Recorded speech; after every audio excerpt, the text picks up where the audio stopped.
Hello नमस्कार दोस्तों। GK की आपकी क्लास में, करंट अफेयर की क्लास में आपका स्वागत है। करंट अफेयर 23 दिसंबर 2023 की करंट अफेयर में आपको स्वागत है। आपको पता होगा दोस्तों, आज ही 23 दिसंबर को नोटिफिकेशन आया है, यूपी पुलिस की भर्ती का नोटिफिकेशन आया है। यानी कि आप तैयार हो जाइए यूपी पुलिस में भर्ती होने के लिए।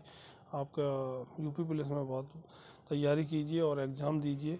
उसका नोटिफिकेशन आपको मिल गया होगा, नहीं मिल गया होगा तो हम आपको डिस्क्रिप्शन में ये लिंक डाल देंगे। डिस्क्रिप्शन में आपको डाल देंगे, आप जाके वहाँ से नोटिफिकेशन देख लो। और जिन लोगों को मिल गया है तो उन्हें पता ही है कि भर्ती आ चुकी है, तो तैयारी में लग जाइए। और ये करंट अफेयर की क्लास आपके लिए बहुत ही महत्वपूर्ण हो सकती है। चलिए दोस्तों, शुरुआत करते हैं। इसके कुछ पॉइंट दिए गए, उनको डिस्कस करेंगे हम लोग, और डिस्कस करके हम समझेंगे और जानेंगे और सीखेंगे। तो पहला पॉइंट है राष्ट्रीय गणित दिवस 2023 इतिहास और महत्व। तो राष्ट्रीय गणित दिवस 2023 आपको बता दें, ये दिवस, जो गणित दिवस है, वो रामानुजम जो हमारे गणितज्ञ थे, उनकी जो जन्म तिथि है, उस जन्म तिथि को याद करते हुए जन्म तिथि पर भी मनाते हैं अपन लोग। उनका जन्म हुआ था 22 दिसंबर 1887 में। तो ये हम थोड़ा सा पॉइंट आपको लिख दें। 22 दिसंबर 1887 को रामानुजम इनका नाम था। बहुत ही बड़े गणितज्ञ थे, बचपन से ही बहुत ही प्रतिभाशाली थे। वो गणित में बहुत रुचि लेते थे। मात्र 12 साल की उम्र में ही उन्होंने ट्रिग्नोमेट्री थी, त्रिकोणमिति में थी, उसमें महारत हासिल कर ली थी। ठीक। और इन्होंने क्या किया है गणित के लिए, इन्होंने गणितीय विश्लेषण और अनंत श्रृंखलाएं और अंश भिन्न भिन्न के अंश और हर वाले सवालों के लिए समीकरण और सूत्र दिए। इन्होंने बहुत ही सारे टॉपिकों के इन्होंने सूत्र बनाए हैं, सूत्र और समीकरण बनाए हैं। यानी कि जो भारत का, आधुनिक भारत का जो गणित है, उसको सरल बनाया है। सीधी सी बात आप कह सकते हो, उनको सरल बना दिया गणित को उन्होंने। इसीलिए इनको राष्ट्रीय, इनकी जो तिथि है उस पर राष्ट्रीय गणित दिवस मनाया जाता है। अब ये दिवस कब से मनाया जाता है ये भी आप जान लो। ये 2012 से मनाया जाता है। प्रधानमंत्री जो थे मनमोहन सिंह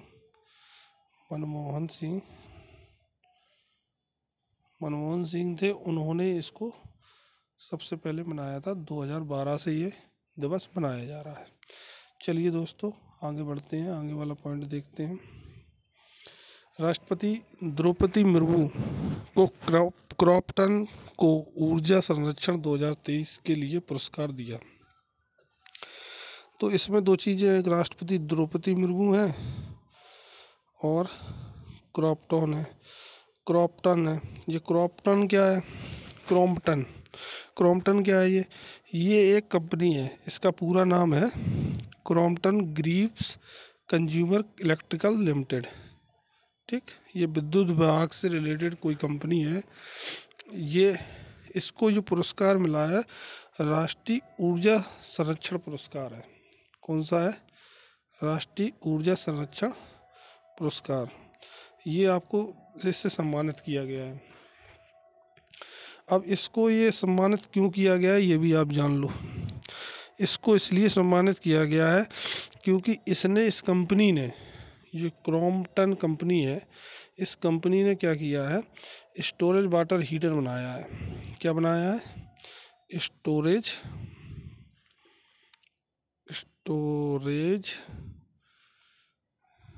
वाटर हीटर बनाया है। ठीक, ऐसा वाटर हीटर बनाया है जो ऊर्जा की बचत करता है। कितने परसेंट? 46% ऊर्जा की बचत करता है। ठीक, बिजली को बचाता है। ठीक, उसको ऐसा हीटर बनाया है। और ये हीटर बहुत ही उपयोग है कंपनियों के लिए, क्योंकि ये बिजली बचाता है। तो ये किस में आ गया? राष्ट्रीय ऊर्जा संरक्षण के उसमें आ गया। तो ये चीज़ बहुत ही इम्पोर्टेंट काम किया इन्होंने, तो इसको क्या किया गया, ऊर्जा संरक्षण पुरस्कार दे दिया गया। अब ये पुरस्कार कब से चल रहा है ये भी जान लो। ये पुरस्कार चल रहा है 14 दिसंबर 1991 से ये पुरस्कार दिया जा रहा है, हर साल दिया जाता है।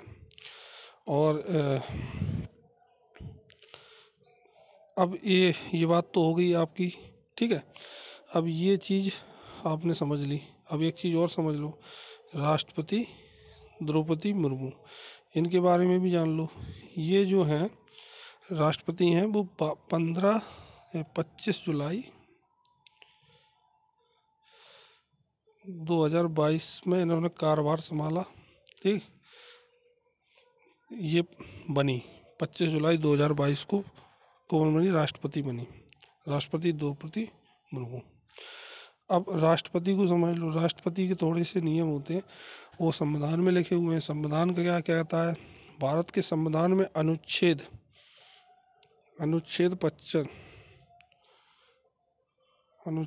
55 के थ्री भाग में राष्ट्रपति के निर्वाचन का तरीका दिया गया है। ये आपको जानकारी दी जा रही है, ये जो है राष्ट्रपति के बारे में हम बता रहे हैं। अनुच्छेद 55 में राष्ट्रपति का जो निर्वाचन का तरीका है वो दिया गया है। और जो अनुच्छेद 54 में क्या दिया गया है, भारत के राष्ट्रपति चुनाव के लिए, ठीक, चुनाव के लिए जो बताया गया है चुनाव कैसे होगा, कौन कौन लोग चुनाव करेंगे, वो अनुच्छेद 54 में दिया गया है। तो कैसे होता है चुनाव के लिए एक कॉलेज का गठन होता है,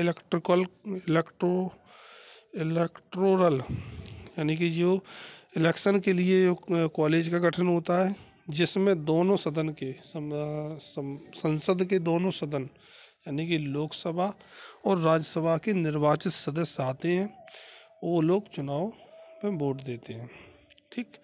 लोकसभा राज्यसभा के दोनों के निर्वाचित सदस्य होते हैं जो, वही लोग वोट देते हैं राष्ट्रपति के में। ये अनुच्छेद 54 में लिखा गया है।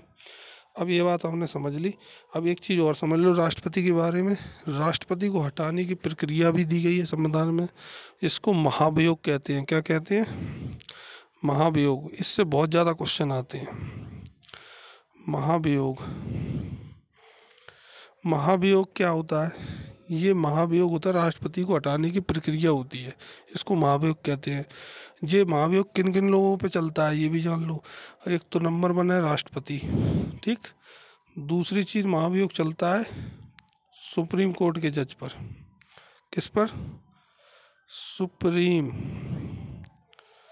सुप्रीम कोर्ट के जज पर चलता है, हाई कोर्ट के जज पे चलता है। 3 लोगों पे महाभियोग की प्रक्रिया चलती है। संविधान में अनुच्छेद भी दिए गए हैं, कौन कौन से हैं महाभियोग के लिए। अनुच्छेद है 61, ठीक। अनुच्छेद 124 के भाग 4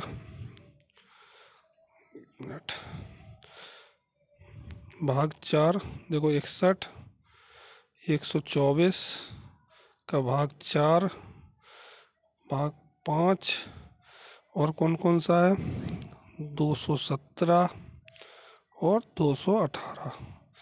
इतने सारे अनुच्छेद आपके चलते हैं किसके, महाभियोग की प्रक्रिया को बताने के लिए, ठीक। चलिए आगे बढ़ते हैं।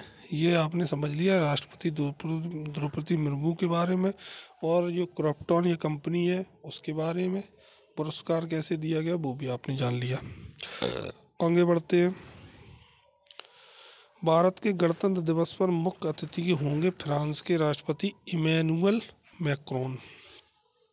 ये वाला जो है नाम आप याद रख लो, इमैनुअल मैक्रोन राष्ट्रपति है किसके, फ्रांस के। ये पूछा जा सकता है आपकी परीक्षा में कि भारत फ्रांस के राष्ट्रपति कौन है, तो इमैनुअल मैक्रोन, ये आप नोट कर सकते हो। और गणतंत्र दिवस जो 26 जनवरी को अभी 26 जनवरी को मनाया जाएगा गणतंत्र दिवस, उसके मुख्य अतिथि होंगे जो भारत आएंगे और गणतंत्र दिवस में शामिल होंगे। अब इन्होंने क्या, ये तो हो गया ये तो आप समझ गए।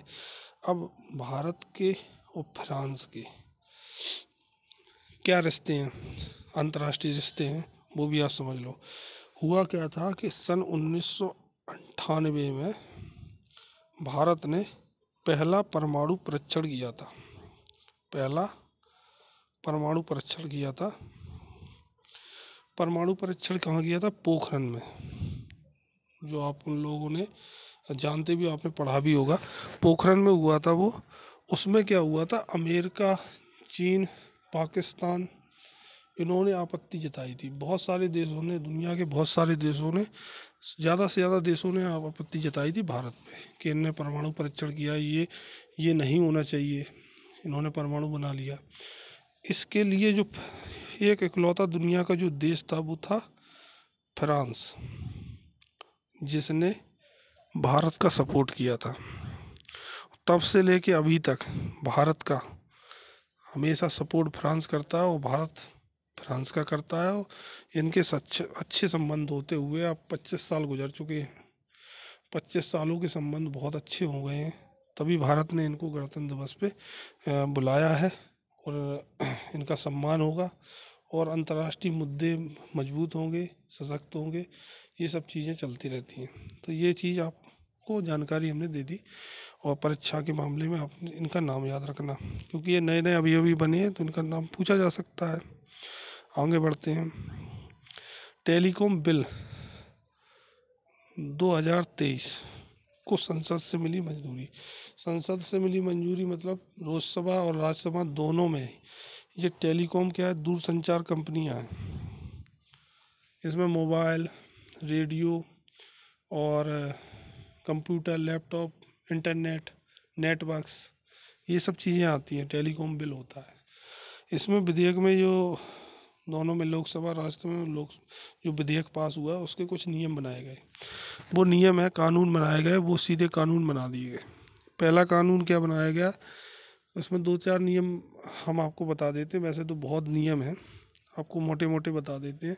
एक नियम है, एक विधेयक है, विधेयक में कहा गया है कि अगर कोई व्यक्ति भारत से ये विदेश में कोई भी जो संबंध है उनके हितों के खिलाफ अगर कोई दूरसंचार नेटवर्क यूज करता है या मोबाइल यूज करता है या कुछ करता है, संबंधों के खिलाफ कुछ करता है, तो उसको 2 लाख रुपए का, 2 करोड़ रुपए का जुर्माना लगेगा, 3 साल की सज़ा लगेगी। ये सीधा नियम बना दिया है भारत की अंतर्राष्ट्रीय सुरक्षा के लिए। कई लोग भी करते हैं। और एक वो बनाया गया कि आपके पास अगर कोई ऐसा सामान है दूरसंचार का जो भारत के लिए और भारत के विदेशी संबंधों के लिए खतरनाक है, तो आपकी घर की तलाशी ली जा सकती है। यानी कि इसमें इमारत, इसमें लिखा गया है इमारत और घर और जहाज और जितने भी चीज़ें, वाहन सबकी आपकी तलाशी ली जा सकती है। और वो सामान आपका जो दूरसंचार यंत्र हैं आपके, वो सारे जब्त कर लिए जा सकते हैं। उसमें मोबाइल भी हो सकता है, कोई नेटवर्क डिवाइस हो सकती है, कुछ भी हो सकता है, वो आपका जब्त कर लिया जाएगा। ठीक है। और इस पर आपको जुर्माना भी लगाया जाएगा, आपको जेल भी जाएगी। और आपको भविष्य में आप ऐसा ना कर सको, इसलिए आपको क्या कर दिया जाएगा, आपको मोबाइल सेवाएं बंद कर दी जाएंगी। ठीक। ये सब चीज़ें